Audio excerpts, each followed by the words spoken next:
These are my visual aids.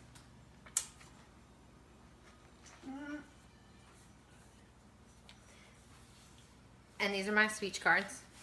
Okay, now I'm going to introduce you to everyone. This is my cousin Jimmy, my auntie Debbie, my grandma, my mom, my auntie Terry, and mom's holding the camera. Take a second. Think about a person that has truly made an impact on your life. Who would it be? Mine would be my PaPaw, Kenneth Wayne Bogger Jr. No, not Jr. Kenneth Wayne Bogger. He's truly the most genuine and kind man that I know. Yet he's strong and firm and stern when he needs to be. He is forever going to be someone that has impacted my life for the better. He will always be someone that I will never ever forget. I have so many memories that I could talk about forever and ever and ever. But throughout this speech, I want to show you just a few memories that he has on my life, and the mark that he's made on my life, and the mark that he's made on some other people's in my life. We actually lost this man in May of 2013, way too soon in my personal opinion. Some things the marks that he made on my life, and some stories that I can share with you about him was when I was growing up, I didn't really have a dad. That was part of my life. I mean, of course I had a dad, but he wasn't really in my life, and PaPaw filled in just like a glove. He took care of me in any way that I needed him. He was there at the drop of a hat when I would have a car break down or whatever it may be, I didn't ever get a flat tire, but like if my tire needed pressure or whatever, no matter what light came on in the vehicle, he was there to fix it.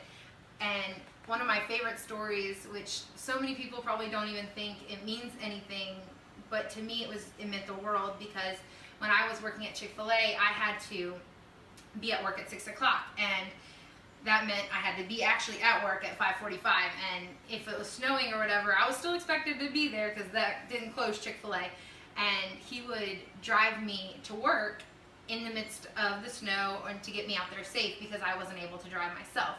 And in that, it was amazing because something so simple, but the fact that he didn't complain, he didn't roll his eyes, he never made me feel bad about waking him up early to go take me when he didn't have to go.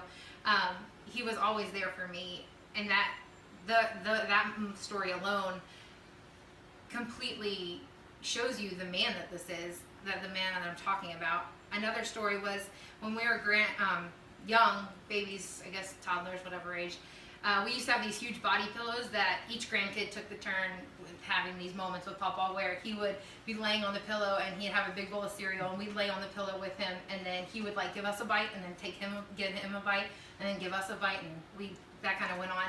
And of course that memory is for me, but I've seen pictures where it was for every single grandkid. There's 8 of us, and that he would get to do that with each one of us grandkids. And then another story that I had was definitely when we'd act up in Mama and Papa's house, and we know that we did because he put his little legs down on his chair, and when you heard it, and he went up to go get the fly swatter, and you knew it was coming.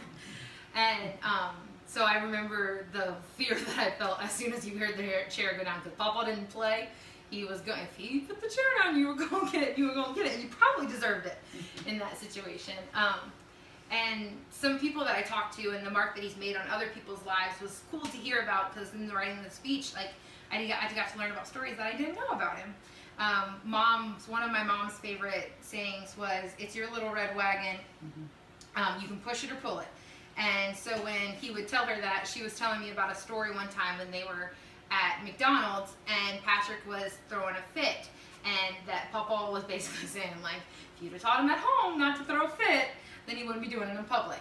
And that she was saying, sorry, I lost drink. And so she was saying basically that PaPaw was telling her, it's your little red wagon, push it or pull it, and he would give you his opinion and he'd put it out there and you knew where he stood, but he would never disrespect you or put you down or make you feel like less of a person. Some more people that I was talking to and the impact that I could see throughout other people's lives was my cousin Jacoby.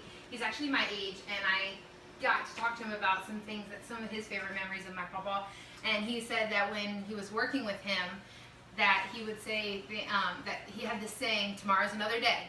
And that it always made Kobe feel good, because when Kobe would be working with him, if they'd mess up or if something wouldn't go right, because they'd be out on the backhoes and the tractors and whatnot, and that whenever they do that, that he would never feel that he felt bad about something, because PaPaw was just a kind of, Kobe said that he was just took things as they came, and he never really got too much of in a way about something. He never let it really ruin his day.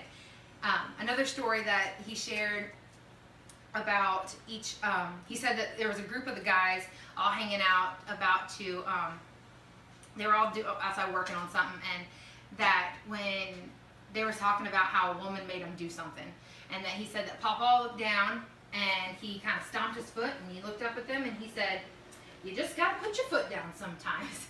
And Kobe said, and it was funny because like I never heard this story about PaPaw, and it was kind of cute how Kobe, that was one of Kobe's favorite stories about PaPaw, and it was just been, throughout reading the speech, it's been amazing to hear the different stories about him and the impact that he's made on other people's lives, not just mine, which, I mean, I knew that, and that he was an amazing man, but it's just cool to see all the different stories that I've gotten to find out throughout writing the speech. In conclusion, I hope that I've showed you just a small piece of the life of this amazing man. He will always be a part of me and the woman that I am today. And there's not a day that goes by that there's not something that reminds me of him, or something I wish I could come tell him. However, I hope that you will take time to say I love you to one of your loved ones. And remember this, someone once said, life's a gift. Wake up every day and realize